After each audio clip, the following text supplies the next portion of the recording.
Et aujourd'hui, on a la chance d'avoir Sabine. Alors, Sabine, dans une vie antérieure, était avocat. Elle a eu la chance de travailler pendant combien de temps chez Amazon? Pendant 7 ans chez Amazon, où elle était en charge de toutes leurs problématiques juridiques. Et elle a décidé de créer une start-up pour les nouvelles start-up et les Amazon de demain. On est très fiers de l'avoir à The Family et j'espère que le workshop va vous plaire. Sabine va commencer par une petite présentation et après je viens sur scène pour vous forcer à poser des questions et pour qu'on fasse un vrai workshop interactif. Vous allez voir, ça va être très sympa. À tout à l'heure.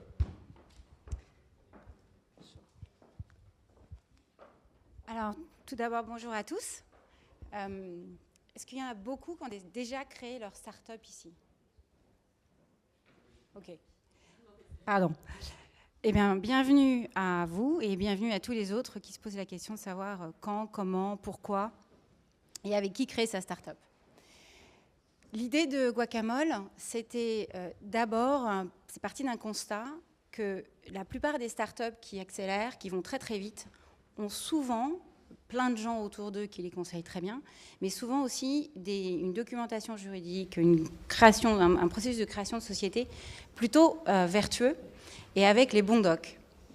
Et donc on est parti de ce constat avec François et on s'est dit, finalement tous les autres, c'est pas parce qu'ils sont plus mauvais, c'est parce que parfois ils n'ont pas écouté les bons conseils ou ils n'ont pas entendu les bons conseils et ils ont parti avec une dette. Et une dette juridique. Et la dette juridique, c'est la même chose que la dette technique.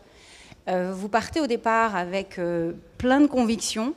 Parfois, vous allez y passer 5-6 heures à chercher sur le net qu'est-ce qu'il faut faire, qu'est-ce qu'il ne faut pas faire, qu'est-ce qu'ont fait les autres. Et puis, vous y passez beaucoup de temps. Et le temps, c'est de l'argent parce que vous êtes en phase de démarrage. Vous n'avez pas le temps, justement, de perdre votre temps là-dessus. Donc, vous n'avez ni l'un ni l'autre. Alors, je vais commencer pour essayer de vous faire passer les idées. Je vais partir d'un exemple. C'est Pauline et Alexia qui créent une start-up. Elles ont 1 an d'existence. Elles ont créé une SARL parce qu'elles se sont dit que, a priori, sur le net, il y a plein de débats, mais finalement, c'est réglementé. On connaît bien. Il y a plein de statuts que vous trouvez un peu partout. Elles sont à 50-50. Elles n'ont pas de pacte parce qu'elles se disent que, bon, pour l'instant, elles sont copines, pas vraiment besoin. Et puis arrive, au bout d'1 an, un investisseur. On est en fin d'année, il veut aller vite, il a d'autres projets. Et donc, elle commence à regarder comment faire pour une levée de fonds. Et là commence le problème, et c'est là où, tout d'un coup, pour la première fois, la problématique des statuts et du pacte d'actionnaires va se poser. Il vous faut un pacte et des statuts pour une levée de fonds. Voilà. Qu'est-ce qu'il vous faut? Il vous faut des bonnes clauses dans les statuts. Dans les statuts, on vous parle souvent de l'objet social, du capital social. Vous avez passé des heures à savoir est-ce que vous mettez 1 euro, est-ce que vous mettez 2 000 euros, 10 000, 15 000. Tout le monde va avoir un avis là-dessus. Mais au moment de la levée de fonds, ce qui va vraiment importer, c'est est-ce que vous avez une clause de financement qui prévoit cette levée de fonds? Est-ce que vous voulez faire du crowdfunding? Est-ce que c'est prévu? Est-ce que vous voulez un investissement privé?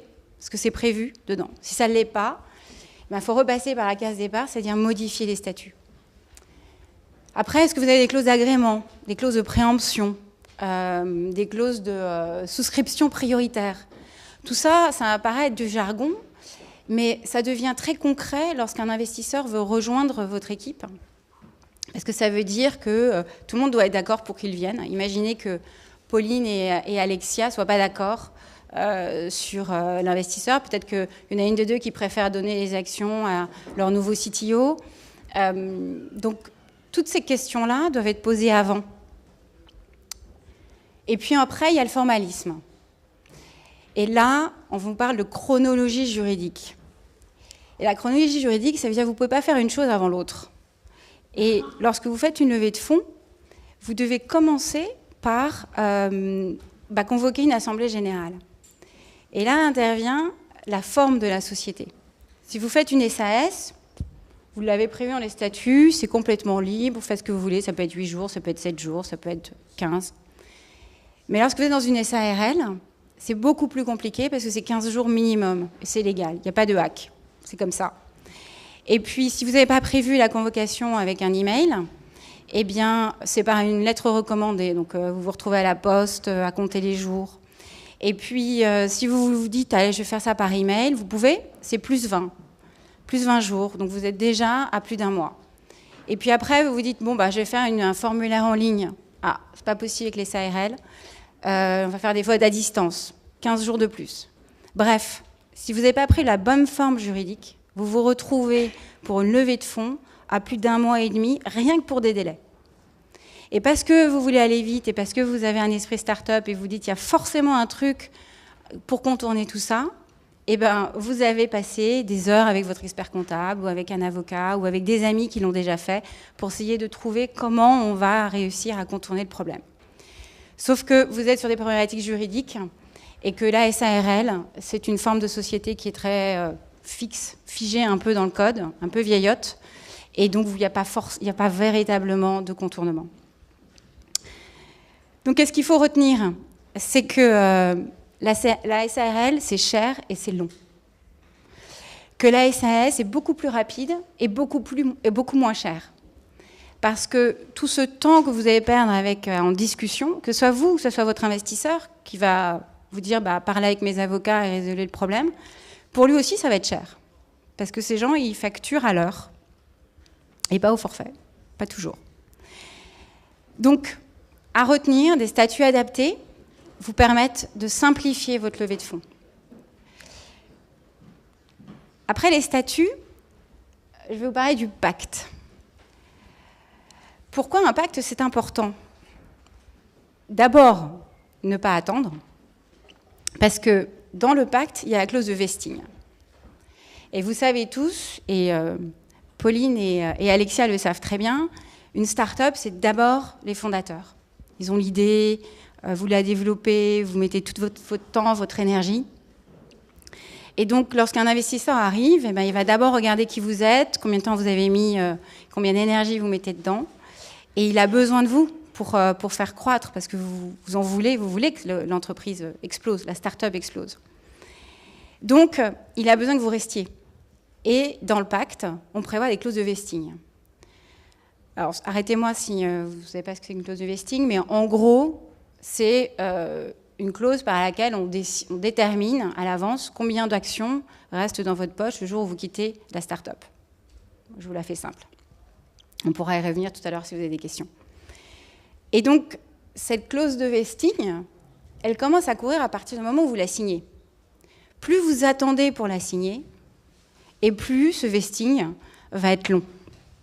Donc, si Pauline et Alexia avaient signé leur pacte le jour de la Constitution, bah, elles auraient déjà 1 an. Et une clause de vesting, en gros, c'est 4 ans. La première année, si vous quittez la start-up, vous perdez tout. C'est, on va dire, les standards. Et puis, à partir de la 2e année, 3e année, 4e année, vous cumulez et vous gardez de plus en plus d'actions. Donc, plus vous signez tard, et moins vous avez d'actions si vous partez au bout de 3 ans. D'où l'importance d'avoir une antériorité dans votre vesting. Et donc de signer un pacte. L'investisseur, lui, si vous n'avez pas de pacte, va vous dire on commence la clause de vesting dès maintenant. Donc, va commencer au jour de la signature. Donc, pour Pauline et Alexia, c'est en N+1. Elles ont déjà perdu 12 mois de vesting. C'est dommage. Voilà. Après, c'est les actions salariées. Alors, souvent, on vous dit, et c'est vrai, les startups doivent avoir toujours en tête qu'un jour ou l'autre, elles vont permettre à leurs salariés de participer au capital, d'avoir des actions, parce que c'est une très bonne façon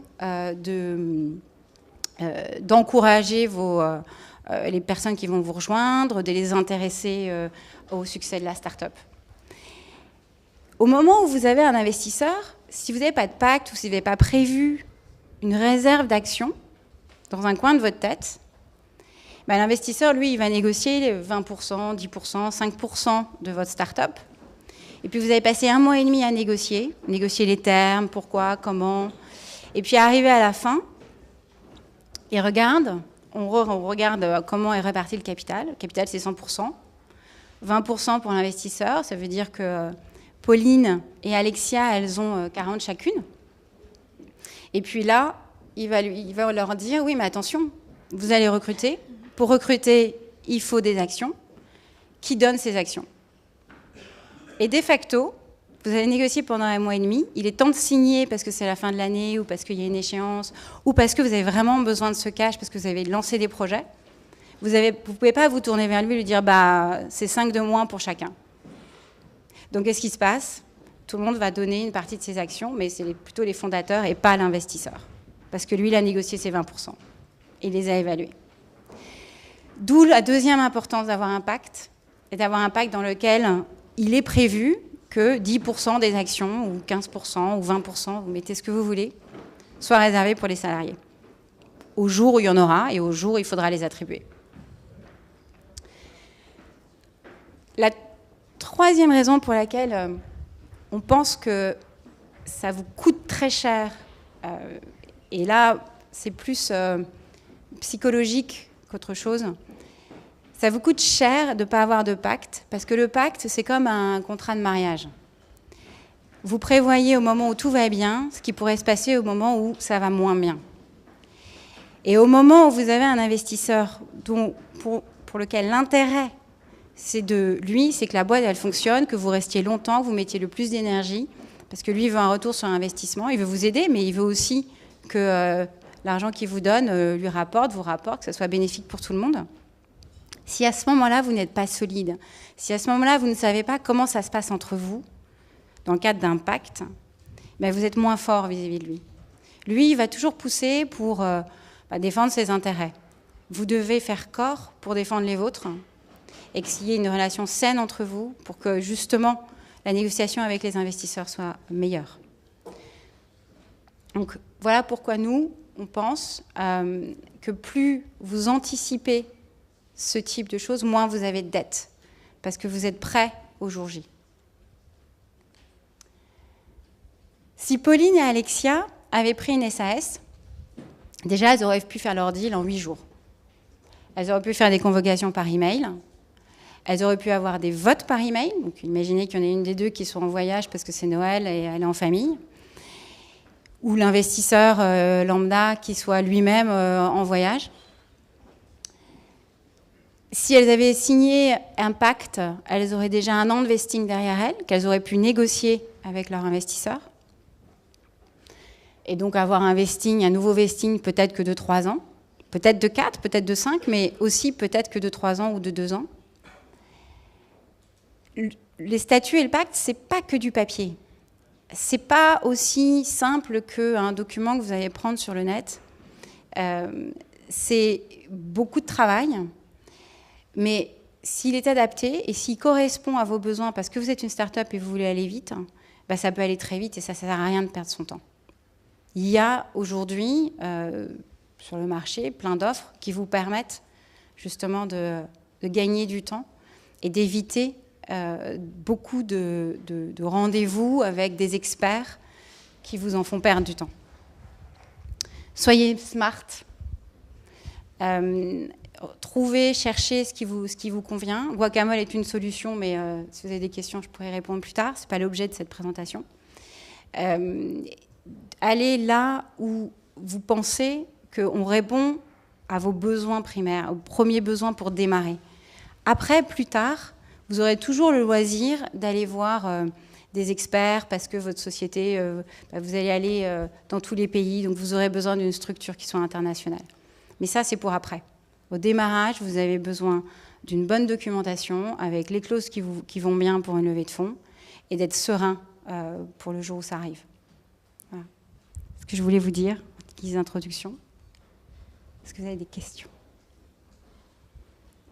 Ouais.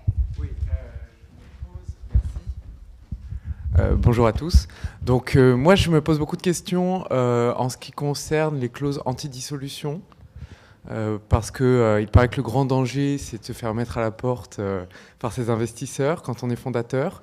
Et donc, je n'ai pas trouvé de clause en cherchant sur le LAMI, etc. Donc, j'ai créé un système qui est peut-être une usine à gaz, et c'est pour ça que je voulais vous le soumettre. Dans mes statuts, j'ai dit qu'il y avait certaines décisions qui devaient être prises à la majorité qualifiée, donc à 70% des voix. et que donc les investisseurs, les tiers, ne pourraient jamais avoir plus de 29% des voix. Ce qui faisait que toutes les décisions importantes étaient réservées aux fondateurs. Est-ce que ça vous paraît pertinent ou est-ce que vous avez éventuellement d'autres systèmes anti-dilution à nous proposer? Alors, moi, je vais jouer le rôle du non-juriste, et parce que je vais essayer de vous donner une perspective par rapport à tout ça, qui est une perspective business. Tu as essayé de monter une solution business face à des gens une solution juridique face à des gens qui mettent de l'argent. Et si les gens qui mettent de l'argent veulent avoir un droit de vote, aucune rédaction du monde ne te protégera. Il y a un truc qu'il faut comprendre, c'est que la relation entre un entrepreneur et un investisseur, elle est transactionnelle. C'est-à-dire que l'investisseur, il vient, propose des choses, et il propose pas seulement de l'argent, il pose aussi des conditions. Donc même si ton mécanisme, je ne sais pas si juridiquement il a un sens ou pas, tu peux trouver toutes les solutions juridiques que tu veux, ça ne te protégera jamais du cas où l'investisseur va te dire si tu veux mon argent, il va falloir changer ta clause de droit de vote. Qu'est-ce que tu vas faire ce jour-là? Alors ça, j'en avais conscience, mais je me dis que si on part sur un mécanisme bloquant, on gagne en force de négociation en disant « Ah, c'est dommage, il va falloir réécrire les statuts. » J'ai jamais vu un investisseur pas venir avec ses statuts standards. D'accord. Comprenez une chose, quand vous créez votre boîte, ce n'est pas des investisseurs dont vous avez besoin de vous protéger, c'est de vos cofondateurs.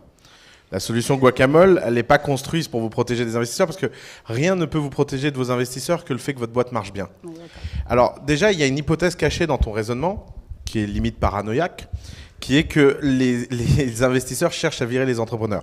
Aucun investisseur sur Terre ne cherche à virer son entrepreneur. Aucun. Je veux dire, c'est que des emmerdes. Vous imaginez, vous êtes des gens mal payés qui travaillaient pour les rendre riches. Vous croyez vraiment qu'ils veulent se séparer de ça ? Mais personne ne veut se séparer de ça. Les gens, ce qu'ils veulent, c'est que s'il y a un problème et si vous êtes vraiment mauvais, ils puissent se séparer de vous. On peut trouver, dans certaines conditions, on peut trouver ça légitime. Nous, on a vu beaucoup de boîtes où les fondateurs se sont fait virer et c'était alléluia, quoi. Enfin, il y a un moment, quand on déconne trop en tant que fondateur, on peut pas avoir une protection divine sous prétexte qu'on est fondateur. Donc je pense que c'est pas dans cette perspective qu'il faut se mettre. Il faut pas se mettre dans une perspective usine à gaz. Il faut se mettre en perspective à chaque moment de la vie de la société. Il faut avoir la bonne structuration juridique par rapport à ce moment. Et le premier point d'inflexion, c'est on est plusieurs, on travaille ensemble et on espère construire quelque chose qui a de la valeur. Et donc, il faut se protéger les uns des autres avec le vesting. Et peut-être que Sabine, tu pourras expliquer un peu plus en profondeur ce qu'est un vesting, parce que souvent les vestings sont vus comme quelque chose de terrible par les fondateurs. Ils se disent « Ah mon Dieu, si je pars ». Oui, mais ce qu'il faut voir, c'est pas si moi je pars, c'est si les autres partent. C'est dans ce raisonnement qu'il faut penser. C'est qu'on ne fait pas une boîte tout seul, on fait une boîte à plusieurs. Et donc, il faut se protéger les uns des autres. Peut-être qu'il y en a un qui va se démotiver, peut-être qu'il y en a un qui va changer d'avis, peut-être qu'il y en a un qui n'est pas si terrible que ça, après tout. Et donc, il faut avoir des recours. Et la deuxième chose, c'est qu'il faut avoir un objet propre qui, justement, n'accumule pas de dette juridique. Et alors, si je peux juste vous donner un conseil, que vous choisissez la solution Guacamole, qui est notre favorite, parce qu'on adore faire de la purée d'avocat ici, ou que vous choisissiez n'importe quelle autre solution standard, Legal Start ou je ne sais pas quoi, il y en a plein sur le marché, on n'est pas... Il y a toute une diversité d'offres. La seule chose qui compte, c'est prenez du standard. Prenez des choses que les gens peuvent lire d'un coup d'œil et comprendre tout de suite ce qui se passe, comprendre tout de suite comment c'est structuré et avoir une base de négociation propre. Parce que les statuts écrits par soi-même, alors moi je peux vous en raconter des vertes et pas mûres. Moi ma première boîte, j'ai écrit les statuts moi-même parce que je trouvais les avocats mauvais. Je vous dis pas, j'ai subi pendant des années cette histoire.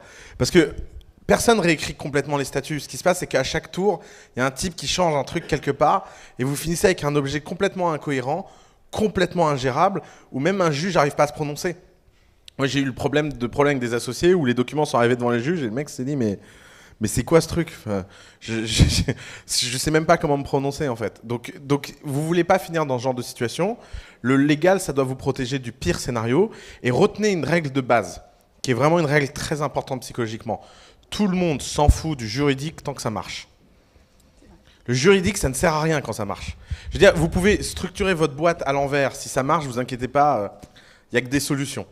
Par contre, le jour où il y a le moindre problème, c'est là où d'un seul coup, tout le monde se rigidifie et tout le monde prend le juridique comme le guide ab suprême, c'est le papier qu'on a signé, etc. Donc de toute façon, les pactes d'actionnaires, nous on le voit, ou les statuts, etc., ils ne sont sortis que quand il y a un problème. Sinon, il y a des gens ici, ils ne savent même pas ce qu'ils ont signé. C'est pas grave, parce qu'il n'y a pas de problème. Donc ils s'en fichent. Et c'est pour ça que quand on a autre chose à faire que de passer des heures et des heures sur le juridique, les solutions standards, elles ont un intérêt. Elles ont pour intérêt, elles sont jamais parfaites parce qu'elles sont standards, elles sont jamais personnalisées parce qu'elles sont standards, mais elles ont l'avantage d'être des pratiques de marché. Et vous devez vous ramener le plus possible aux pratiques de marché. Je vais vous donner un exemple, le vesting. Par exemple, moi, Sabine l'a vu récemment, on a une fois sur deux la conversation, on veut pas de vesting. On a toujours la même réponse à The Family. C'est oui, je comprends pour les autres boîtes, mais nous non. Ben, c'est très simple, pas de vesting, pas de The Family. C'est facile. Et puis après, les gens, il y a encore des gens encore plus compliqués dans leur tête, ils veulent faire des vestings progressifs par personne. Bah oui, parce que évidemment, ce genre de détail change quoi que ce soit. Alors il y en a un qui veste sur 4 ans, un qui veste sur 8 ans, un qui veste sur 2 ans et demi plus 6 mois de vacances. Mais puis quoi encore, tout le monde veste sur la même période, ça doit être simple, ça doit être standard, parce qu'encore une fois, d'un coup d'œil et une lecture de paragraphe, il faut que tout le monde ait compris ce qu'il signe et tout le monde ait compris où il est. Et dès qu'on a du pouvoir de négociation, dès qu'on commence à être bon en négociation, on se fait des nœuds dans le cerveau et on finit avec des plats de spaghettis complètement indémêlables. Vraiment, la simplicité, la standardisation, même si par exemple vous dites le vesting idéal c'est 5 ans et on vous dit le standard c'est 4, vous prenez 4. Il faut apprendre à ne pas réfléchir sur ce genre de sujet, parce que quand on est intelligent sur ce genre de sujet, on tombe toujours sur quelqu'un de plus intelligent que soi. On tombera toujours sur quelqu'un qui trouvera la faille, qui trouvera le machin, qui trouvera le truc. Donc de toute façon, ça ne sert à rien de faire autre chose que de prendre un standard, d'y passer le moins de temps possible et surtout d'y dépenser le moins d'argent possible. Question ? C'est juste si tu peux détailler ce que c'est que le vesting exactement. Parce que alors vas-y, explique-moi un vesting. La vraie histoire du vesting. L'histoire du vesting pour Chapacha. Donc le vesting, déjà ça vient des US, hein, c'est un concept très, très américain au départ. Aux États-Unis, quand vous créez une boîte, je vous l'explique comme ça parce qu'en France c'est un peu différent, donc je commence par les US et après ça sera plus facile. Donc aux États-Unis, quand vous créez une boîte, vous dites je veux 15 millions d'actions et on sera 2 actionnaires. Donc là, vous avez fait votre première étape, vous avez une société dans le Delaware. Et puis ensuite, vous faites le post-incorporation et là, vous commencez à mettre un peu d'argent et vous dire bah, sur les 15 millions, je vais en prendre 1 million que je vais donner à mes 2 fondateurs et puis je vais en rajouter 15 000 que je vais donner à mes salariés. Et ces 15 000 actions, je leur promets des actions. Et dans 2 ans, ils en seront propriétaires. Donc, s'ils partent avant 2 ans, ils n'ont rien. Alors, aujourd'hui, ce qui se passe, donc il y a plusieurs modes de fonctionnement aux US. Ça, c'est pour les salariés dans les grosses boîtes. Amazon, par exemple, fait ça. Beaucoup de boîtes font ça. Sinon, vous pouvez dire, au bout de 2 ans, vous avez 50% du million d'actions que j'ai attribué.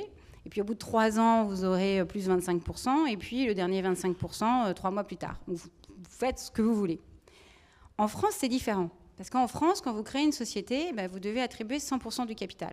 Donc vous dites, j'ai 100 euros, c'est mon capital social, et je mets 10 000 actions, 1 million ou 15 millions, faites ce que vous voulez.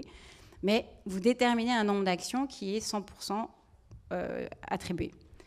Le vesting va vous permettre à un moment donné de dire, je vais reprendre une partie des actions que je vais donner à mes salariés.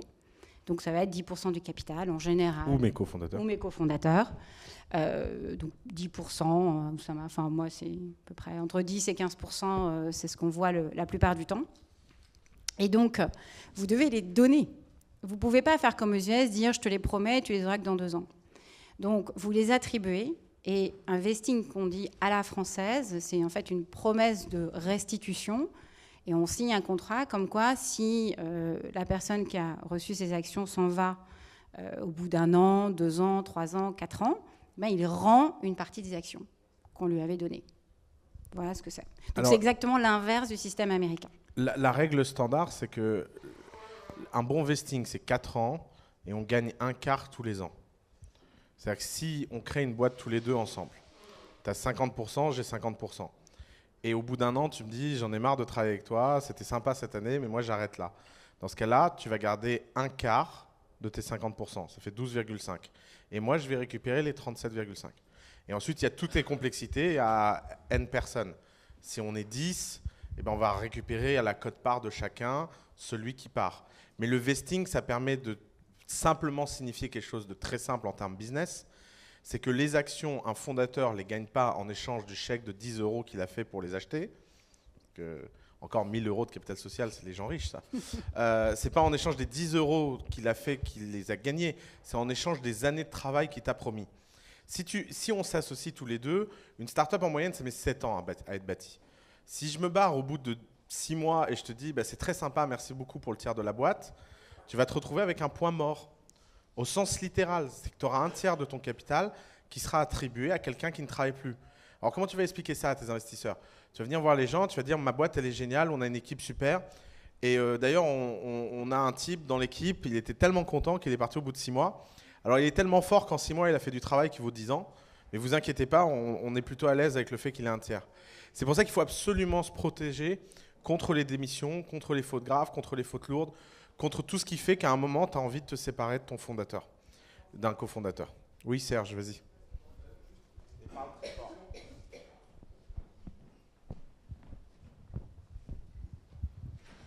Bonsoir.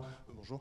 Dans le vesting à la française, si jamais, justement, comme les actions ont déjà été attribuées, si la personne qui est donc sujette au vesting ne veut pas les rendre ou les canceller. S'il ne veut pas les rendre, c'est ça? Ouais, parce qu'en fait, elles ont déjà été attribuées. Il les a. Tu as ton pack d'actionnaires. Donc, c'est-à-dire, typiquement, est-ce que tu arrives à forcer quelqu'un à vendre des stocks? Comment tu fais exécuter le pack d'actionnaires? C'est la grande différence entre les statuts et le pack d'actionnaires. C'est que si vous ne respectez pas une clause dans les statuts, vous pouvez obtenir une annulation devant un juge de la décision qui ne respecte pas les statuts. Alors que dans le pacte, comme le vesting est dans le pacte, c'est des dommages et intérêts. Donc vous allez en quantifiable justice. Comment? Quantifiable. Quantifiable. On va enlever un grand secret de Polichinelle. Les packs d'actionnaires ne sont pas exécutables en France, c'est comme ça. Les gens se branlent à longueur de journée là-dessus et à la fin, dès qu'il y a un problème, personne ne veut l'exécuter. Donc il faut comprendre un principe tout bête, c'est que ce que vous signez entre les parties, à un moment ou un autre, il faut une autorité publique pour l'exécuter. Si Sabine et moi on crée une boîte, on écrit dans un pacte d'actionnaires que j'ai le droit à toutes les actions, moins une action par mois, et que j'oublie de donner l'action par mois. Sabine s'en rend compte au bout de 4 ans. Elle me dit, Oussama, tu as oublié de me donner mes actions. Je dis, ah non, moi je ne le comprends pas comme ça, cette clause. Et bien là, Sabine va rentrer dans un calvaire, qui est un calvaire d'exécution. C'est-à-dire qu'elle va devoir prendre le pacte, l'amener devant un juge, et le juge va devoir rendre une décision. Alors, bienvenue dans le droit à la française. Le droit à la française dit que les pactes ne sont pas opposables au tiers. Alors, ce mot est génial, opposable au tiers. C'est sous-entendu qu'en fait, vous vous démerdez. Donc, comme on doit se démerder, le juge, lui, peut prononcer des dommages et intérêts. Alors, on a une culture des dommages et intérêts en France extraordinaire.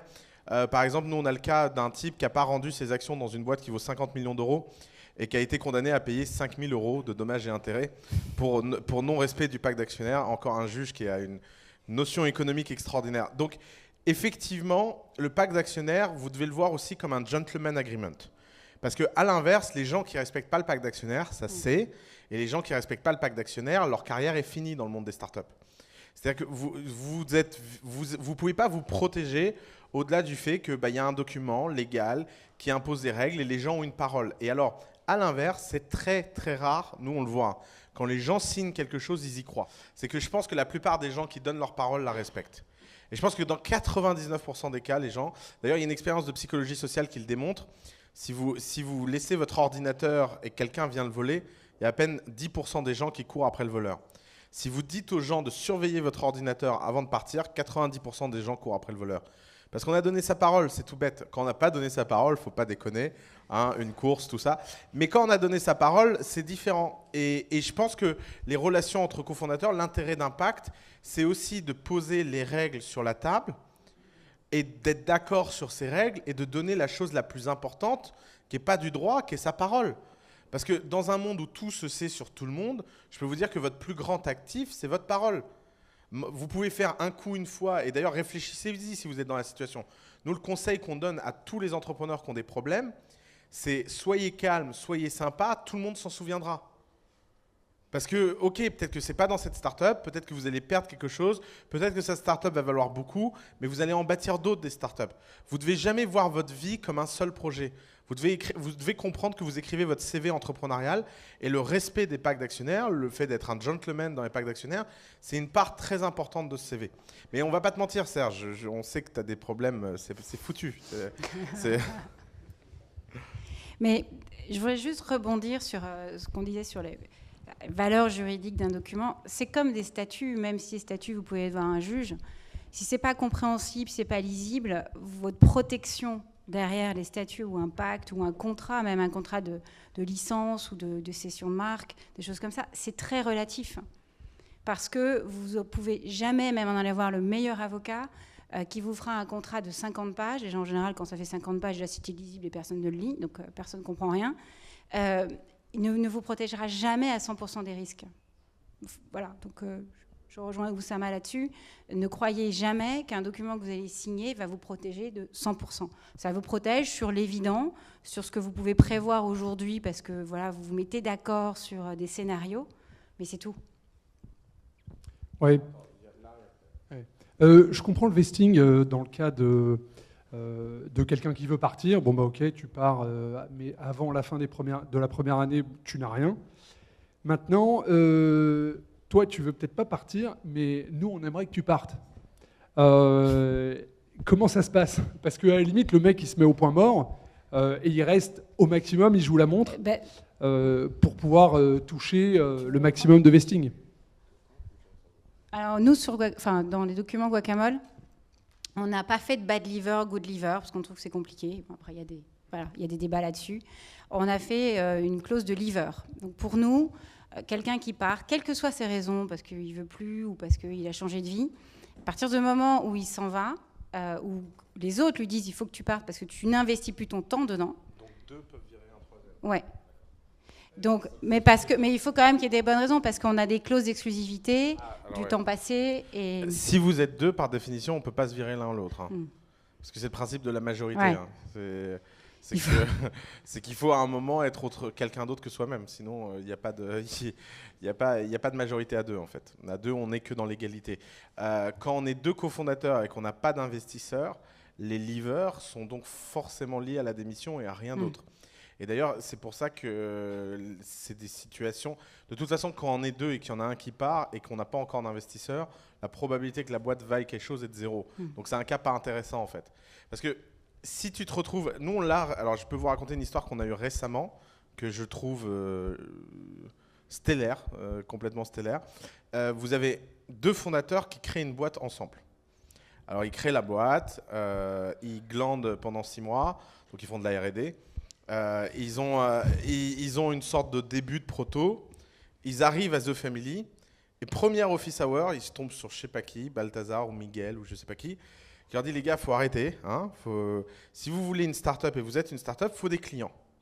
Donc il faut aller vendre votre solution. Et si vous arrivez à vendre votre solution, eh ben, on vous aidera à lever des fonds, on vous aidera à tout ça. Mais il faut d'abord vérifier que le marché a besoin de votre solution. Il y a un fondateur qui se dit c'est génial, il y en a un autre qui se dit c'est nul. Et ils commencent à s'engueuler les deux sur ce sujet-là, avec un grand débat sur mais comment on peut vendre quelque chose qui n'existe pas. Alors le type lui dit bah, regarde les vidéos de The Family, l'autre dit c'est des cons, blablabla. Donc vous devenez en fait l'élément perturbateur. Donc les deux s'engueulent. Bon, ok, les deux s'engueulent. Et là, les deux disent bon, on n'est pas d'accord sur la façon de faire la boîte, et bah on arrête. Et là, celui qui n'est pas d'accord, il dit bah non, on n'arrête pas. Je vais t'attaquer en justice pour non-respect du pacte d'actionnaires. Alors, les mariages forcés ont été interdits en 1951 en France. Les associations forcées, on n'a même pas senti l'obligation de passer une loi là-dessus. Toute évidence, il va falloir créer une assoce. Hein. Non mais, qu'est-ce que vous voulez obliger? T'es deux, t'as pas d'argent, t'as pas de clients, t'as pas de produit. T'as un truc qui est enregistré au greffe et le mec te dit non, tu ne partiras jamais, tu continueras ad vitam aeternam. Donc moi, je lui ai donné un conseil génial. Je lui ai dit, bah, fais-toi appliquer à toi-même le lever. Bah oui, parce que ça revient au même. Il n'a qu'à finir l'autre avec la boîte. Donc il a démissionné, ses parts se dissolvent, elles vont dans les mains de l'autre, l'autre a 100% de la boîte et il est tout seul. Il ne va pas envoyer la police en lui disant, je veux qu'il revienne au travail. Ça, c'est pas possible. Mais tu vois, c'est des scénarios abscons. Pourquoi? Parce que les gens, quand il s'agit de juridique, ils ont toujours des excuses parce qu'il s'agit de quelque chose de très émotionnel. Le type, c'est pas le pacte d'actionnaires qui l'intéresse. Ce qui l'intéresse, c'est de se sentir trahi. Et c'est comme dans un couple. Et quand vous êtes dans ce genre d'histoire, il y a une seule chose à faire, c'est de partir. Il faut pas discuter. Et d'ailleurs, le type a fait la bêtise qu'il fallait surtout pas faire. Il a répondu aux emails de l'autre. Et nous, le seul conseil qu'on lui a donné, c'est de lui dire, il faut juste mettre un filtre sur la personne et aller dans la boîte spam. C'est fini.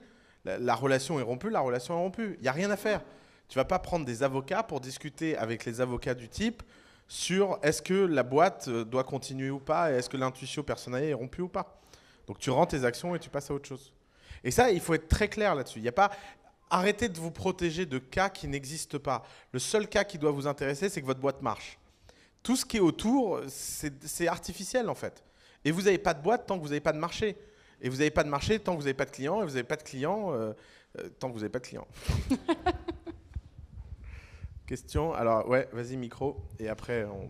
Oui, bonjour. Ça rejoint un petit peu la question là, qui vient d'être posée, mais dans une situation un petit peu différente. À partir du moment où on fournit des actions, donc comme vous avez dit, on les distribue, les actions, dans le cas du vesting, là, on est obligé donc de donner les actions. Donc le salarié est propriétaire de l'action. Il devient propriétaire. Il en devient propriétaire. Donc à partir du moment où il en devient propriétaire, il en a le droit et l'usage. Ça veut donc dire qu'il a potentiellement un droit de vote, un pouvoir associé, etc. Potentiellement, hein, on ne lui donne pas 50%. Mais ce que je veux dire, c'est qu'il a potentiellement cette force.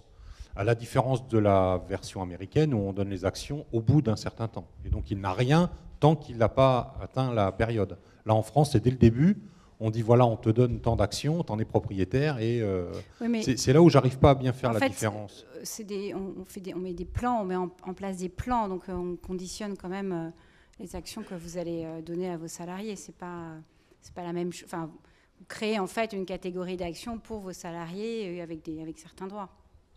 Alors, juste pour essayer de clarifier le débat, il faut comprendre qu'il y a 3 niveaux d'actions, pour faire simple.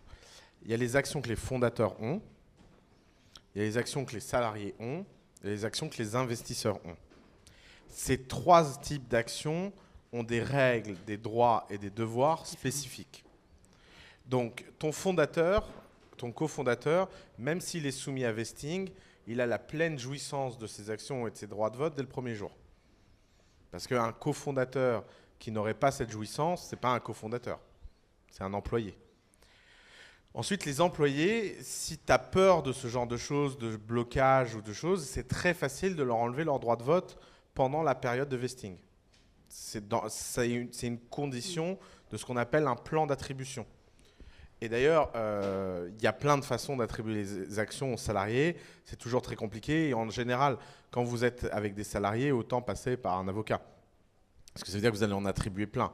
Ce qui compte, c'est comment vous protégez-vous au niveau cofondateur. Et investisseurs, c'est encore un autre sujet, puisque les investisseurs veulent des droits financiers particuliers attachés à leurs actions, qui sont des droits financiers prioritaires sur les tiens.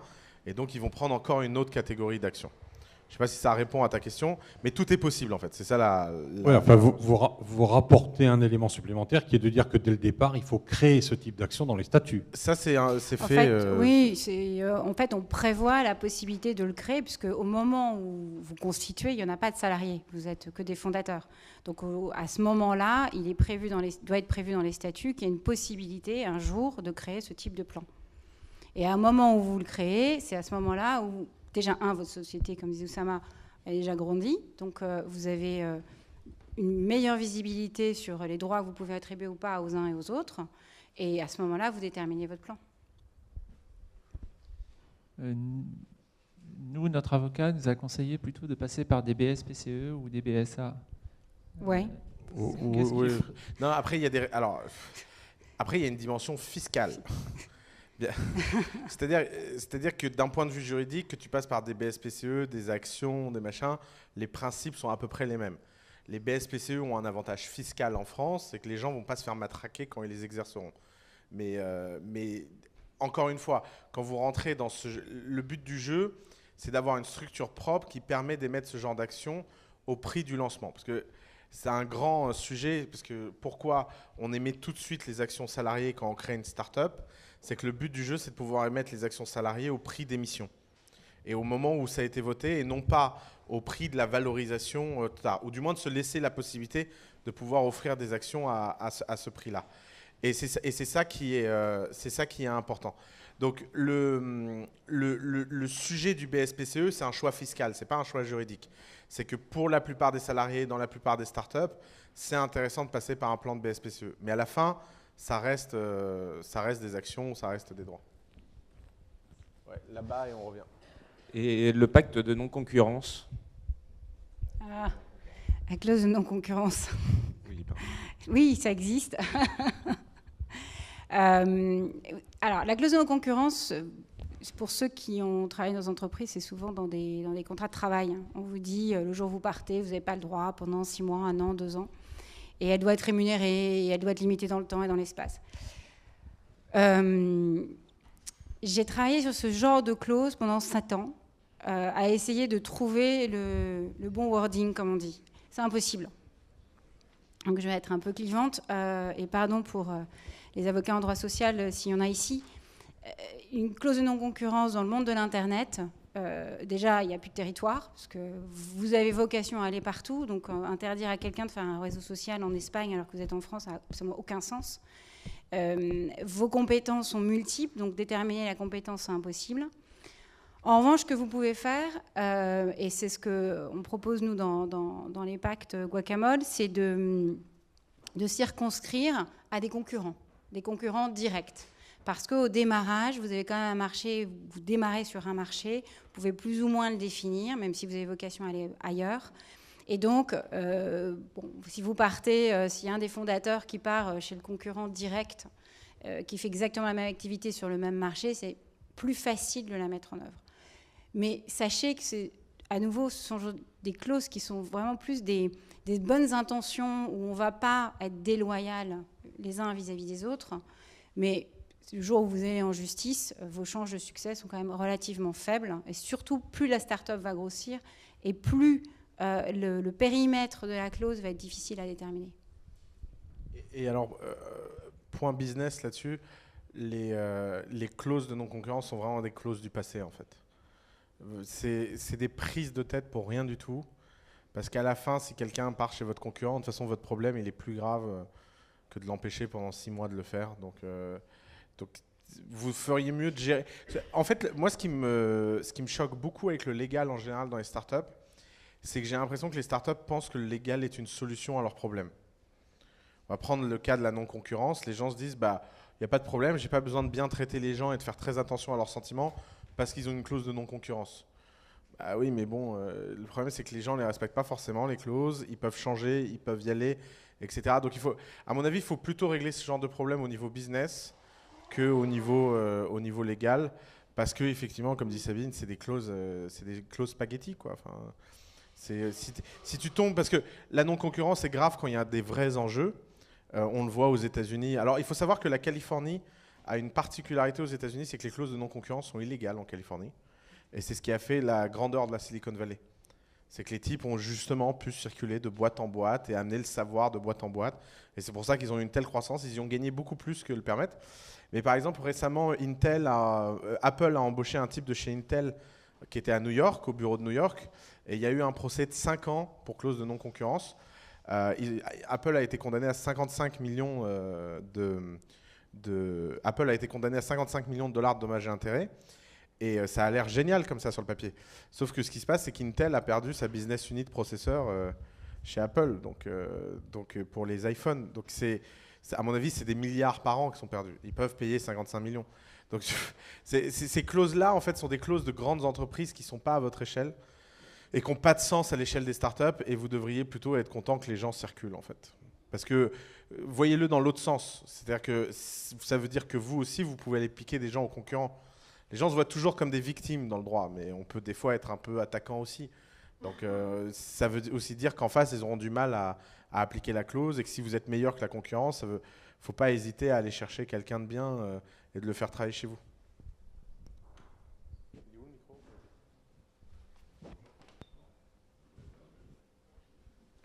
Allô. C'est bon. Bonjour, je reviens sur les clauses parce qu'en fait on est en plein dedans. Ce qu'on met dans le pacte, dans les statuts, je pense notamment aux clauses de management, de dilution et tout ça. Et si en 1 minute c'est possible de dire telle clause on la met là, telle clause on la met là. Guacamole.com. Ça coûte 980, c'est ça? 999 €, tu n'auras pas de ce genre de questions. En fait, c'est typiquement... T'es avocat? Non, du tout. Ok. T'es déjà tombé malade? Oui. T'as été voir un médecin? Oui. T'as pris les médicaments qu'il t'a donnés? Oui. Est-ce que t'as essayé de t'auto-médicamenter? Déjà? Ouais, c'est vrai. C'est très mauvais de s'auto-médicamenter.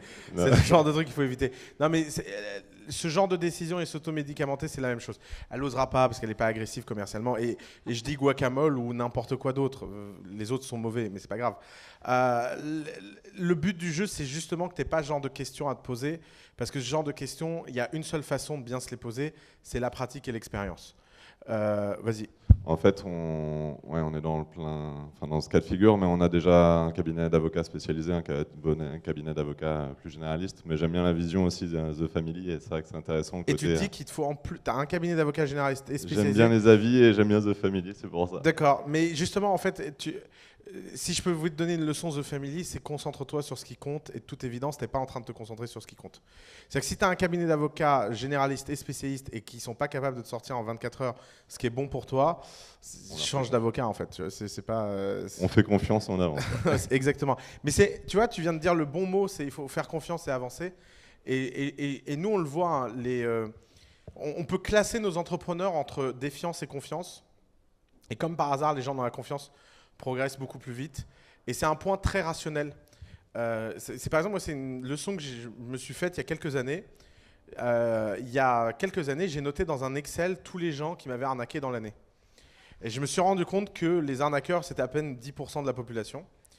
Et je me suis dit, tiens, c'est marrant, je perds 90% de mon temps à vérifier les autres, alors que si je laissais juste la possibilité à tout le monde de pouvoir m'arnaquer, j'aurais une perte nette de 10% par an. Et c'est beaucoup plus rationnel que passer son temps à essayer de courir après les 90% pour se protéger. Je sais que les gens n'aiment pas passer pour des cons, parce que c'est ça le truc. Quand tu te fais arnaquer, tu te dis « Ah mon Dieu, j'aurais dû le voir, etc. » Maintenant, moi, je le vis très bien. Je me dis « Ah tiens, il y en a encore un qui a essayé. » Bon, et c'est pas grave, parce que je vais pas punir 99% des gens. Et ça, c'est très français, si je peux me permettre une remarque d'étranger. C'est très très français.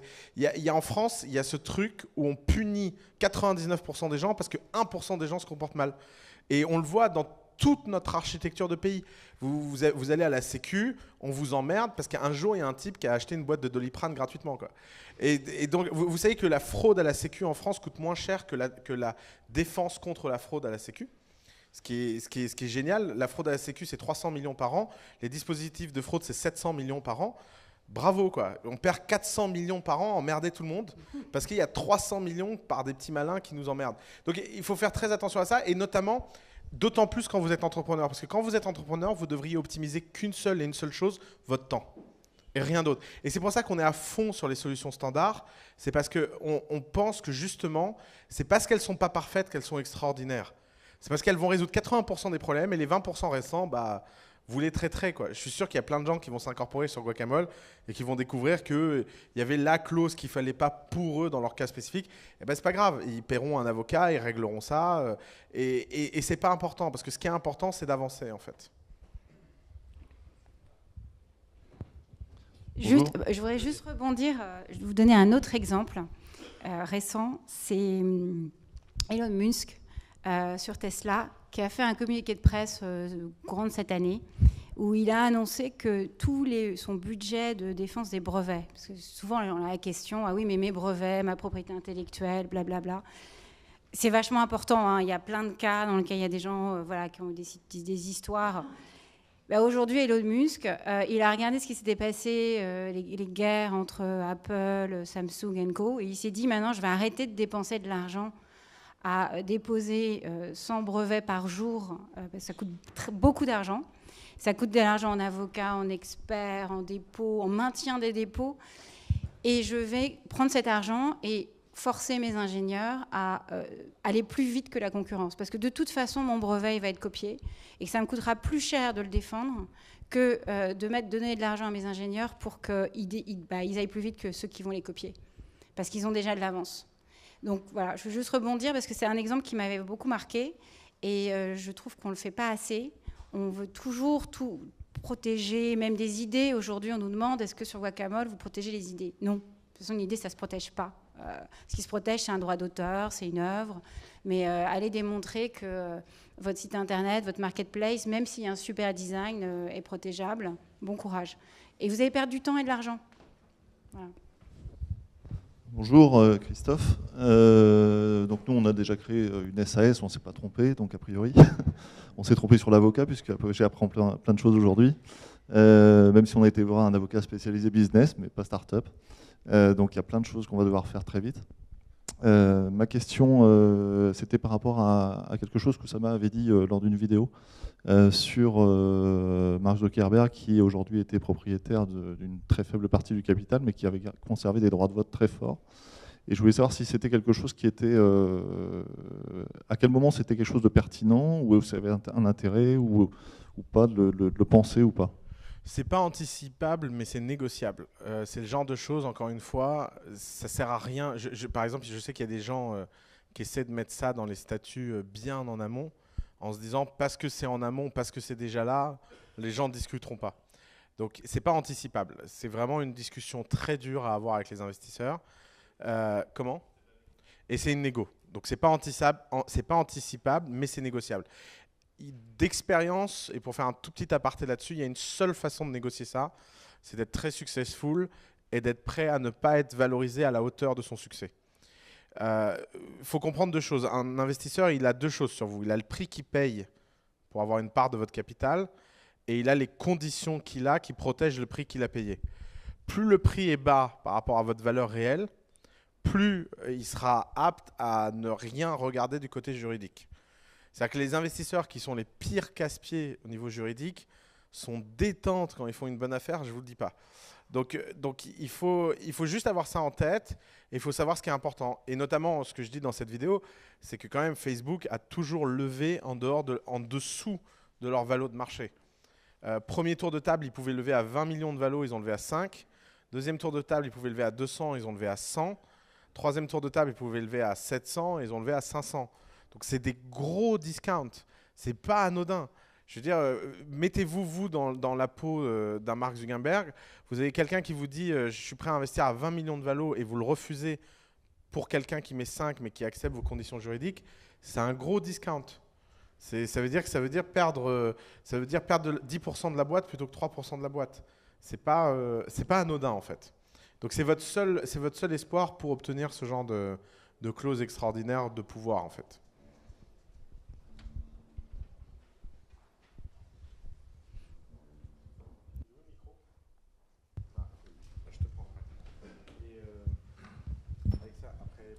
Bonjour, moi c'est Eric. Je voulais savoir qu'est-ce que vous auriez comme conseil à donner pour quelqu'un qui est en train de se lancer et qui est tout seul. Donc il n'y a pas encore de pacte d'actionnaires, il n'y a pas encore de trouver de CTO. Ça dépend où vous en êtes. Si vous avez un projet et que votre projet il est mûr, vous voulez y aller, n'attendez pas, immatriculez-vous, ça vous coûte à peine 1 000 €, vous avez votre pacte.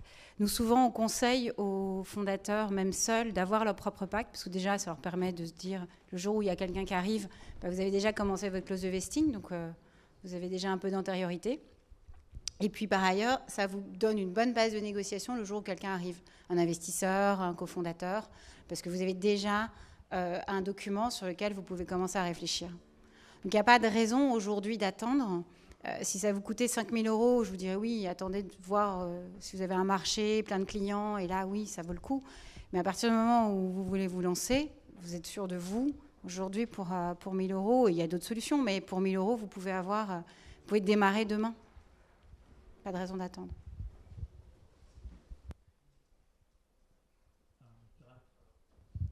Sur un autre sujet, justement sur la date juridique par rapport au code, brevet, tout ça. J'espère qu'on aura un prochain workshop sur ce sujet, ça m'intéresse aussi. Sur la dette juridique, etc. C'est quoi la question exactement? Il n'y a pas de question. Là, on parle de pacte d'associés, etc., etc. Ça, c'est une forme de date juridique. Mais je parle d'une autre forme de date, c'est brevet, propriété intellectuelle, tout ça. On aura un prochain workshop sur ça, j'espère. Je pense qu'il va être difficile à faire ce workshop. Je pense faut savoir quelque chose. Le régime de la propriété intellectuelle française est hérité de Beaumarchais, et il aurait mieux fait d'écrire des pièces de théâtre et pas se mettre au droit. C'est vraiment là, c'est le slasher de l'époque, c'est raté quoi. En France, la propriété intellectuelle est très bizarre parce qu'elle n'est pas anticipée. Les États-Unis, tous les pays civilisés ont un principe, c'est qu'on peut céder de la propriété intellectuelle qu'on n'a pas encore créée, ce qui simplifie tout.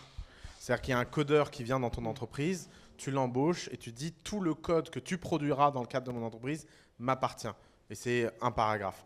En France, si tu fais ça, c'est illégal. On ne peut pas céder en France une œuvre qui n'existe pas. C'est pas possible. C'est la grande différence, c'est le point de Beaumarchais, les droits d'auteur, le théâtre, tout ça à cause d'une vexation sur des recettes. Et on continue à payer le prix, et ce qui fait que la France a un rapport à la propriété intellectuelle qui est très très compliqué. Et alors, moi, mon conseil aux boîtes, c'est toujours le même, c'est ne vous en occupez pas. Le jour de la première levée de fonds, c'est le genre de choses qui se régularisent. Et c'est compliqué, et il faut le faire, et ça fait partie des audits de levée institutionnelle. Mais vous n'imaginez pas, des fois, ça donne des blagues. Des fois, on découvre des choses. Les boîtes n'ont rien, en fait. Elles ne possèdent pas leur code, elles ne possèdent pas leur marque, elles ne possèdent pas leur nom de domaine. Mais ça se régularise. C'est pas... Vaut mieux attendre. Ça coûte tellement cher, c'est tellement compliqué, c'est tellement spécifique qu'il n'y a pas de solution. Arrête-moi si je dis une bêtise, mais il n'y a pas de solution standard dans la propriété intellectuelle. Il faut forcément faire du très sur mesure. Faut penser. En plus, la plupart des avocats refusent de s'en occuper. Il faut savoir, les avocats envoient vers des hyper spécialistes de la propriété intellectuelle. C'est pas gratuit, c'est très très cher, et c'est vraiment compliqué en fait. Non, ça c'est faux. Non. Tous les gens qui veulent pas investir dans ta boîte trouvent des excuses pour pas investir dans ta boîte et te demandent des brevets. Les boîtes de The Family ont levé 150 millions l'année dernière, j'exagère, 150 millions à date. Sur les 150 millions, il n'y a pas une seule boîte qui a déposé un brevet, incluant les plus technologiques. Faites très attention à ça, faites très attention au bullshit qu'on vous raconte pour vous expliquer pourquoi on n'investit pas chez vous. C'est très dur de regarder quelqu'un dans les yeux et lui dire « j'ai pas envie d'investir ». Alors on invente plein de choses.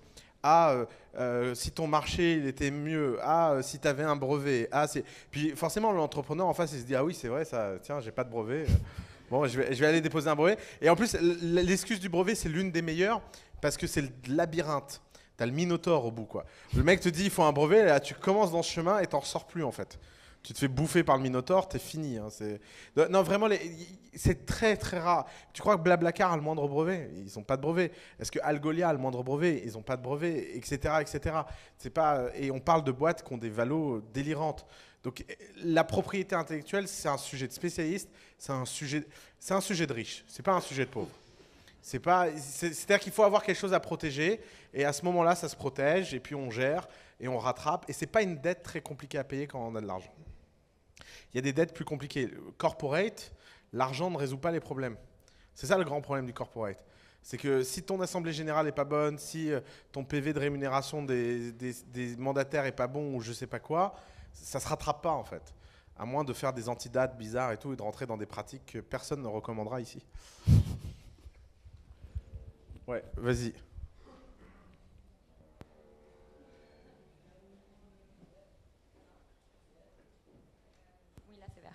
Vous m'entendez? Oui. C'était pour revenir à l'histoire du vesting. J'ai pas très bien compris la différence entre vesting et BSA. Est-ce que le vesting a un coût financier pour la start-up? Et quel est l'intérêt du vesting par rapport à des clauses de rachat en fonction du temps, par exemple? Clauses de rachat en fonction du temps? C'est des promesses. En fait, votre vesting, il est... au démarrage, le vesting, c'est un système. Donc voilà, c'est dans le temps. Vous faites une promesse de vente anticipée et puis vous promettez qu'au bout de N+2, vous allez revendre 50% de vos actions, et puis N+3, c'est plus que 25, et puis N+4, vous gardez tout. Donc, après, je pense que les clauses de rachat dont tu parles, c'est un autre mot pour dire vesting. C'est juste qu'il y a des gens qui appellent ça clause de rachat. C'est juste une pratique américaine dans le monde du venture, on dit vesting. Et alors pour les BSA, pour expliquer la différence avec les BSA? C'est des bons de souscription. Donc Donc les BSA ne sont pas des actions. C'est pas des actions. Les bons de souscription d'actions sont des choses qui te donnent le droit d'acheter une action dans le futur. Et c'est compliqué parce que les gens veulent avoir les actions tout de suite, ce qui est normal. Si tu es cofondateur d'une boîte et que la boîte a une action qui appartient à un seul d'entre nous et tout le monde a des BSA, ça peut être relativement défiant. On peut se dire, bon... Et alors, c'est vrai que par exemple, nous, on adore les BSA, on rentre dans les boîtes en BSA, on a créé R. On trouve que le BSA, c'est un instrument génial parce que ça permet de rien entériner tout de suite et d'être dans les nuages. Mais la plupart des gens ne sont pas à l'aise avec ça. Ils aiment bien l'idée d'avoir des actions enregistrées. D'ailleurs, pour la petite blague, la France a une particularité corporate, encore, qui est marrante, c'est qu'il n'y a pas de certificat d'action. Alors, on peut en faire, mais personne n'en fait. Ouais, c'est ça. En fait, quand vous avez des actions dans une boîte, d'ailleurs, ça se voit à chaque fois que quelqu'un de non sophistiqué investit dans une start-up, il vous demande les actions. Et là, il y a toujours un grand vide parce que les gens ne savent pas trop quoi répondre. Ils disent les actions, c'est bon, on a fait l'augmentation de capital. Parce que, par exemple, en Angleterre, je ne sais pas si on en a ici, je crois qu'on en a dans le bureau, j'aurais dû en descendre, on vous remet un certificat d'action. Vous savez, c'est un très beau document avec écrit moi, I hereby certify that Oussama holds 10,000 shares in the family, blablabla. Bla, bla. Et c'est signé, et puis il y a un witness. Et machin. Et alors les gens adorent. Il y en a même qui les mettent dans leur bureau. Vous savez, regardez, je suis actionnaire de toutes ces boîtes. En France, quand vous investissez dans une boîte, vous avez rien en fait.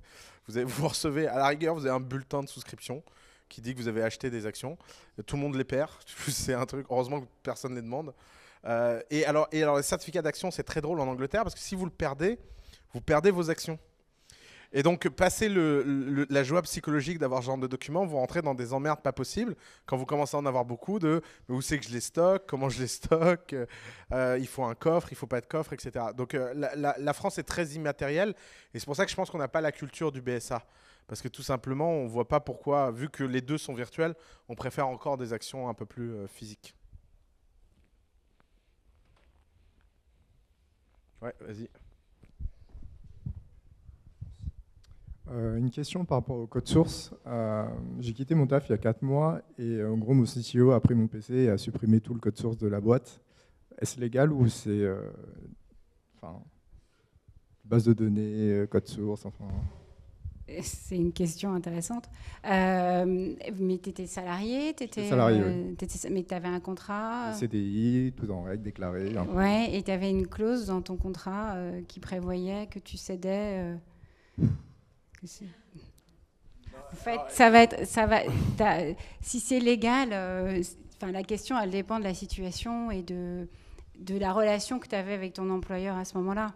Et l'égalité, elle dépend des droits que ton employeur a pris. Disons que c'est moral qu'il ait fait ça. Juste pour. C'est-à-dire que évidemment, quand quelqu'un t'emploie et que tu produis du code source et que tu pars, il a légitimement le droit d'effacer le code source d'un point de vue moral. Maintenant, légal ou pas, c'est malheureusement une question de formalisme. C'est-à-dire que soit il a respecté le formalisme en te mettant la bonne clause dans ton contrat de travail, soit il ne l'a pas respecté, mais bon courage pour prouver que c'est lui qui l'a effacé. Ok. Merci.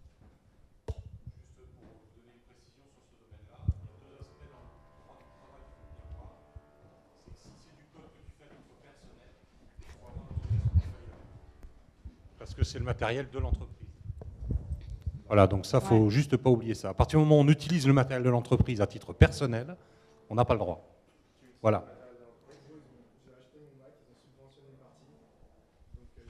Matériel de l'entreprise. Bienvenue dans le bordel des startups. C'est-à-dire, non mais je vais vous la faire simple. Dans un monde, vous voulez le formalisme pour pas avoir de problème avec vos développeurs. La personne arrive, elle signe un contrat de travail où elle cède sa propriété intellectuelle. Ça, c'est la première étape. Deuxième étape, il faut lui acheter un ordinateur. Surtout pas lui laisser travailler sur l'ordinateur. Il faut enregistrer cet ordinateur à l'actif. Très important, pas en charge. Il faut l'amortir. Si vous le passez en charge, ça veut dire qu'il n'a plus aucune valeur et donc il n'est pas mis à disposition. Donc il y a une règle comptable. Ensuite, une fois que cet ordinateur est à l'actif, il faut tous les mois faire un point sur le diff de code source et il faut lui faire signer rétrospectivement une session complémentaire sur l'ensemble des droits spécifiques. Il ne faut pas lui laisser écrire des emails en dehors de sa boîte perso, ne jamais lui écrire sur sa boîte perso, ne jamais lui écrire après 21h et en dehors des heures de travail. Et si tout ça, l'un dans l'autre, est bien respecté formellement, c'est inviolable et il n'y a pas de problème et on possède réellement le code. Maintenant, les startups à Paris, bah, il n'y a rien de tout ça. Les types sont subventionnés des ordinateurs parce que c'est moins cher que payer des charges sociales. Les ordis passent en charge parce qu'il ne faut pas déconner, on ne va pas mettre ça à l'IS. Et puis, etc. etc. Donc, c'est le grand problème de la distance entre le droit et la vie des startups. Et Dieu merci, on n'est pas dans un écosystème où tout le monde attaque tout le monde, quoi. Parce que sinon, je ne vous dis pas comment on est mal. Hein. Il n'y a personne qui survit, en fait. Alors, j'avais une dernière question sur les notions d'action et d'intégration dans l'entreprise, dans le capital. Nous, on a eu des fournisseurs, on va dire, enfin partenaires ou fournisseurs, et certains nous ont proposé de travailler en échange d'actions dans l'entreprise. Et en nous proposant des plans un peu spécieux et bizarres. Et aujourd'hui, on se retrouve dans des situations justement juridiques complexes parce qu'on a des gens qui essayent de nous phagocyter. D'un côté, en disant on vous avait promis de travailler pour vous gratos, mais en fait, c'était contre des actions. Et maintenant, ils nous réclament des parts de la société en contrepartie d'un travail. On n'a jamais signé de devis ni rien. Enfin, ça s'est fait comme on fait en France, à l'oral, etc. Mais est-ce que la pratique, la question, c'est est-ce que la pratique de compensation du travail d'un fournisseur contre des parts de la société, c'est viable? Enfin, est-ce que c'est recommandé ou pas? Immédiate, exigible et puis Alors, déterminée dans leur montant. Donc c'est un statut qui s'appelle la compensation de créances. C'est le fait de payer dans le cadre d'une augmentation de capital des actions non pas par de l'argent mais par des créances. Alors ces créances doivent avoir un certain nombre de règles. D'abord, elles doivent être certaines, liquides, exigibles. Voilà, elles doivent être certaines, liquides et exigibles. Donc certaines, c'est là où toi tu as déjà un problème. C'est que déjà ta créance ne semble pas certaine puisqu'elle est contestable, etc. Donc toute créance qui n'est pas reconnue par toi et lui ne peut pas être imposée dans le cadre d'une augmentation de capital. Ce n'est pas parce qu'il y a une facture que tu peux venir réclamer des actions. Deuxièmement, il faut qu'elle soit exigible, c'est-à-dire qu'une fois qu'elle est comment ? Qu'elle soit certaine, donc il faut qu'il y ait un accord dès le départ. Voilà, et donc après il faut qu'en face il y ait un paiement potentiel avec lequel tu sois d'accord. Et la dernière chose, il faut qu'elle soit liquide, ça veut dire que tu ne peux pas inventer des créances, il faut absolument que cette créance corresponde à quelque chose qui aurait dû être des liquidités dans ta boîte en fait. Et qui ne soit pas un acte de gestion anormal. Si par exemple moi je viens et je te dis je suis sympa, je vais te faire une facture de 500 000 € pour mes bons conseils et je te facture ma journée 500 000 €, tu risques d'avoir des problèmes. Parce que c'est pas, ce serait un acte de gestion anormal en fait. Mais ce genre de cas, c'est typiquement du genre de contentieux où les créanciers ne gagnent jamais. Hein. J'ai jamais vu un juge forcer quelqu'un dans une augmentation de capital. Hein. Sans parler qu'avec un peu de chance, tu as une clause d'agrément qui, l'un dans l'autre, même si les mecs arrivent à prouver la facture, même s'ils arrivent à prouver le statut, même s'ils passent tout ce formalisme, à la fin, ils peuvent s'opposer à ton agrément et arriver face au fait que tu les refuses dans le capital.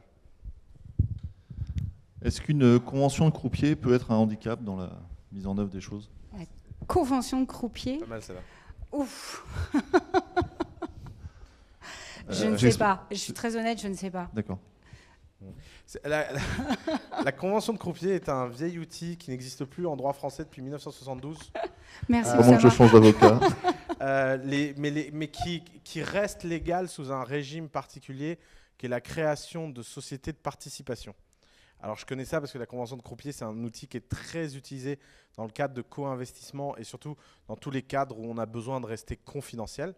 Par exemple, la convention de croupier, on l'utilise à The Family quand un partenaire prend des actions qui sont en fait possédées par The Family ou l'inverse. Quand The Family prend des actions qui sont co-possédées par les partenaires, on utilise la convention de croupier pour créer une société de participation.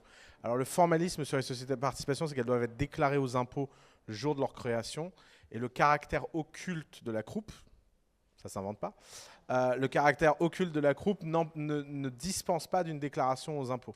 Donc si tu veux créer une convention de croupier... En fait, on en a déjà une. Ah, vous en avez déjà une? Ouais. Il faut absolument qu'elle ait été déclarée aux impôts. C'est fait. Et alors, le problème de la convention de croupier, c'est que comme elle n'est plus reconnue en droit, elle n'est pas opposable au tiers. C'est-à-dire que si l'une des deux parties refuse d'exécuter la croupe, tu as personne contre qui te retourner. D'accord. Alors, en fait, la question n'était pas sur ce sujet-là, c'était plus dans la démarche d'aller demain vers une levée de fonds. Convention de croupier, ça veut dire que tes actions sont nanties et aucun investisseur de la place ne mettra de l'argent dans une boîte dont les actions sont nanties. D'accord, c'est clair. Donc c'est mort. Il faudra la supprimer, avant de partir en levée. Le nantissement, c'est le fait que vous ayez plus réellement la propriété de vos actions, mais que cette propriété soit limitée par des clauses extérieures. Par exemple, l'hypothèque est une forme de nantissement.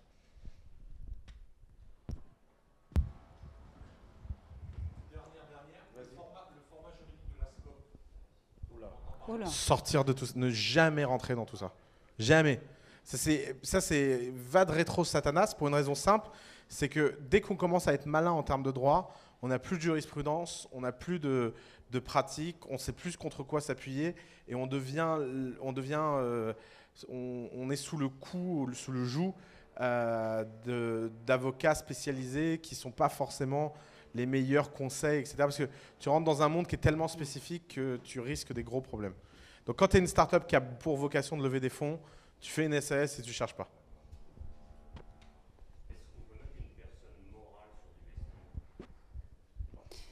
Est-ce qu'on peut mettre une... y a pas... Les holdings, ouais. Oui, parce que il n'y a pas de raison qu'on puisse pas...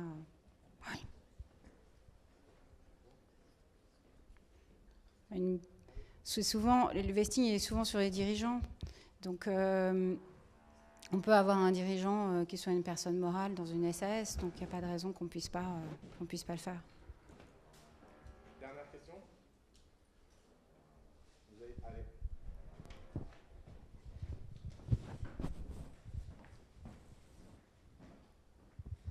Merci. Je m'écarte un petit peu, mais c'est un peu lié au droit du travail également.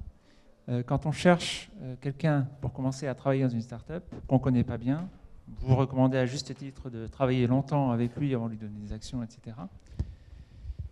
Mais faire travailler quelqu'un gratuitement pour une start-up, a priori, c'est illégal.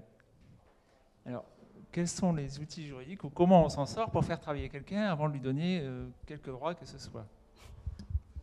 On lui demande. Est-ce que la start-up en cours c'est travailler gratuitement? Non, mais parce qu'il y a deux aspects. Il y a le fait de travailler gratuitement, qui est un aspect, et il y a le fait de vérifier que quelqu'un est la bonne personne, mais pendant ce temps-là, on l'a payé quand même. C'est quand même deux questions différentes, non? On n'a pas l'intention de la payer pendant qu'elle travaille, parce qu'on envisage qu'elle s'investisse dans la start-up à fond et qu'on lui donne des parts. Donc c'est un cofondateur, et donc il doit recevoir des parts, et il doit être nommé comme mandataire social, et il doit être soumis à un vesting. Mais dès le départ? Si la question c'est le droit du travail, oui. Après, si c'est un cousin et que veut se donner du temps... Alors moi, je serais beaucoup plus intransigeant là-dessus. Dès le premier jour, tu le nommes mandataire et tu lui donnes des parts et tu fais tout proprement. Parce que si tu veux le virer, tu as un outil juridique pour le virer. Alors qu'à l'inverse, s'il n'est pas mandataire et qu'il n'a pas de parts et tu décides de le virer, c'est là où peut commencer la cata, où lui vient réclamer les parts qui lui étaient indues. Et là, il n'y a pas de vesting, il n'y a rien pour te protéger. Donc, si je peux vous donner un conseil, c'est en day one, dès que vous travaillez quelqu'un gratuitement qui s'investit dans la société et qui a des parts, vous lui donnez les parts et vous espérez qu'il ne bronchera pas pour l'application du vesting. On ne peut pas tout avoir, en fait. Vous êtes quand même dans un pays où le droit du travail est anti-startup. Point. C'est pas, on n'a pas l'employment at will. On n'a pas le contrat anglais equity for salary. En Angleterre, on peut faire des contrats de travail en equity en payant des actions tous les mois. Ça s'appelle equity salary. C'est différent. Et vous pouvez virer at will, c'est-à-dire que vous pouvez, sur un simple claquement de doigts, virer les gens. On n'a pas tout ça en France. On n'est pas ce genre de pays. C'est une bonne chose, c'est pas une bonne chose, j'en sais rien. C'est pas un sujet qui me concerne beaucoup. Mais ce que je sais, c'est que vu que vous avez décidé de vivre en France, il faut être dans les règles françaises.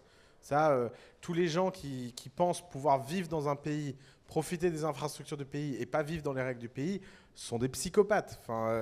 Et c'est facile de déménager. Je veux dire, Londres est à 2h30, New York est à 8h, San Francisco est à 12h. Faut pas hésiter si c'est ce genre d'ambiance-là qui vous attire. Mais si vous êtes en France, moi, mon conseil, c'est plutôt, dès le premier jour, aller sur Guacamole, rentrer les cofondateurs émettez les parts et passez à autre chose, parce qu'au moins vous avez un cadre légal pour rompre la relation. Sinon, il peut demander 100% de la boîte. Hein. Merci.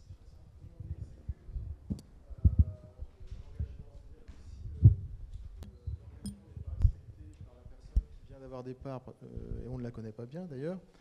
Comment fait-on pour que justement pour se séparer de cette personne? Est-ce que le pacte d'associés est suffisant? Ça c'est le problème de tout à l'heure, c'est que l'exécution est très dure. Voilà. Après, par exemple, il y a une méthode The Family de l'exécution dans ces cas-là. Ah. La méthode, elle va hurler.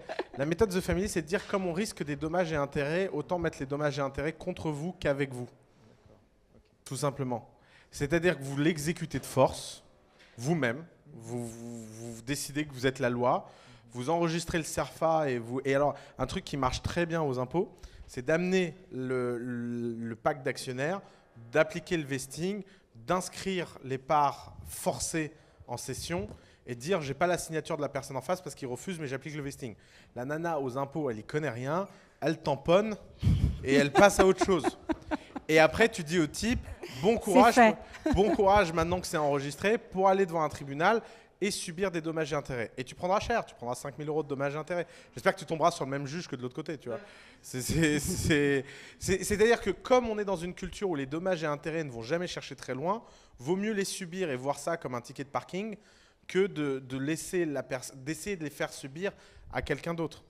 Et il ne faut pas hésiter, hein. Je veux dire, après, vous êtes dans votre bon droit, vous n'êtes pas dans votre bon droit, c'est à vous d'en juger, et si vous n'êtes pas dans votre bon droit, vous prendrez cher au tribunal. Si vous êtes dans votre bon droit et que vous avez un peu de chance, vous tomberez sur un juge raisonnable qui comprendra la situation, qui comprendra le contrat, et si ça se trouve, bientôt, on aura des décisions de type vesting reconnu par la jurisprudence et exécuté, parce que les types l'ont exécuté à l'envers avec des impôts qui comprennent pas très bien pourquoi ils ont exécuté une sanction. On l'a fait récemment dans l'une de nos plus grandes startups, je ne la citerai pas, mais on a eu ce problème d'un actionnaire réticent. Ça m'a gonflé. J'ai pris le CERFA, j'étais aux impôts, je l'ai posé. Vraiment, il faut comprendre qu'aux impôts, ils ne comprennent rien de toute façon. Donc elle a tamponné, elle a signé, elle a dit génial, on est revenu. On a dit, voilà, le CERFA, maintenant, attaquez-nous et bon courage. Et on se revoit dans 7 ans, parce que c'est ça, hein, vous imaginez, vous arrivez sur le bureau d'un juge pour une histoire de vesting sur des parts qui coûtent 200 € nominal, tous les mois, vous repassez dans la pile du dessous. Hein. Vous n'êtes aucune priorité juridique. Les gens rêvent en croyant que dans les tribunaux, ils trouveront des réponses à ce genre de problème. Donc autant l'exécuter et le faire subir. Allez, une dernière question. Ouais.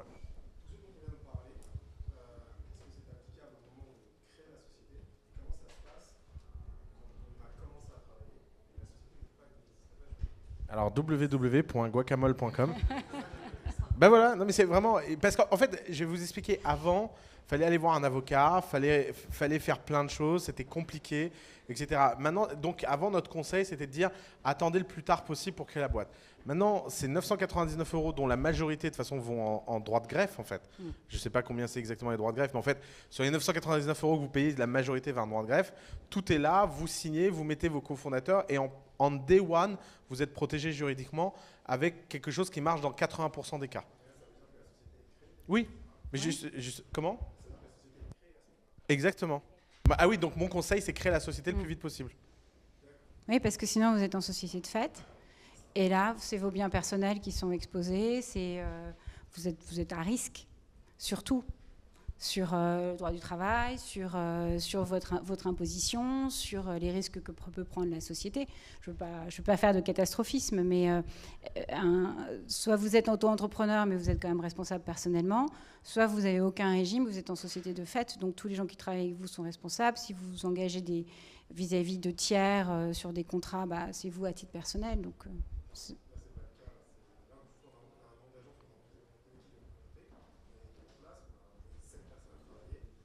ça fait beaucoup. Oula, et il n'y a pas de boîte? Ouais, mais ça, c'est très grave. Hein. Ouais, là, c'est dangereux. Non, mais il y en a un qui part en vrille, qui te met au prud'homme, c'est ton patrimoine personnel. Hein.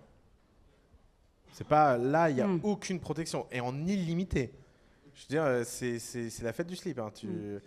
Et en plus, tu vas tomber face à des juges qui vont te reprocher le fait qu'il y ait une absence de société et des gens qui travaillent comme un élément de travail Aggravant. dissimulé. Donc, mais c'est pas un problème de faire attention à ce que tu dis. Mais pourquoi ça aurait le moindre intérêt de pas créer une boîte en fait? Toute évidence. Ok, mais sauf que tout ce qui va t'arriver va te coûter beaucoup plus d'argent. Donc vois les frais de société non pas. Est-ce que tu as une assurance pour ta voiture? Ben voilà, c'est la même chose. C'est-à-dire que tu ne dois pas voir ça comme un coût, tu dois voir ça comme une assurance. C'est différent. Je ne suis pas en train de te dire dépense tout ton argent. Je suis en train de te dire vous êtes 3, ça fait 300 € par personne. C'est un très bon repas à 3.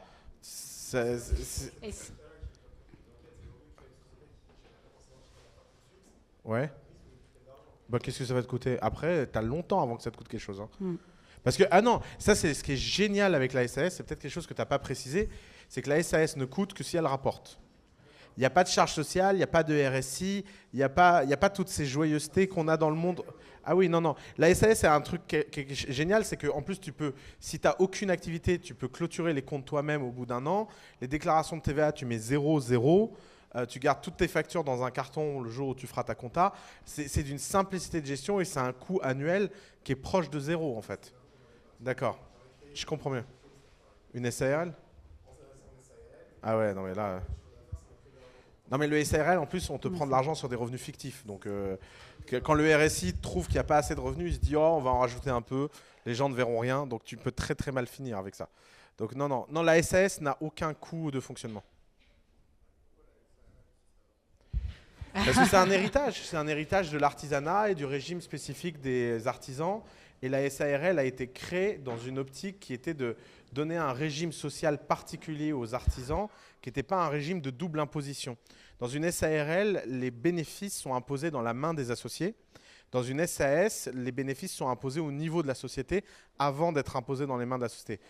En échange de cette absence d'impôt forfaitaire, tu as une contrainte fiscale qui est que le jour où tu fais des bénéfices, tu payes un peu plus d'argent que si tu étais en SARL.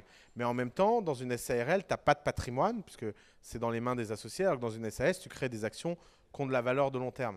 Mais c'est hérité, la SARL, c'est un outil qui a été fait non pas pour donner des actions aux gens ou pour s'associer, mais pour pouvoir travailler ensemble. L'idée de la SARL, c'est que tu as une force de travail, j'ai une force de travail, ensemble, on va aller vendre cette force de travail. Et ça va passer par une société parce que c'est un peu plus simple. Mais la SAS, c'est toi et moi, on va créer un objet qui vit en dehors de nous. On va faire un enfant qui est une personne morale. Et cette personne morale, on va pouvoir la diviser, la dissocier, et la prêter, et la louer, et la vendre, et l'acheter, et la valoriser, et la liquider, et tout ça. Donc c'est deux mondes complètement différents. D'ailleurs, la question, c'est pas que pourquoi la SARL existe. C'est Dieu merci qu'on ait fini par créer la SAS en France. La SAS, ça date de 92. C'était les jointes ventures entre entreprises. En 97, on a changé la loi dans la première loi de modernisation de l'économie, la loi Dutreuil, qui a permis de faire des SAS avec 50 000 € de capital. Et Raffarin nous a fait un cadeau incroyable en 2003 avec la LME2 qui a ramené le capital dans les SAS à 1 €. C'est tout nouveau. Avant, quand tu étais entrepreneur, tu devais faire une SA et tu n'étais pas dans la merde. Regardez ce qu'est le formalisme d'une SA et vous allez comprendre. Il faut 4 ou 5 actionnaires.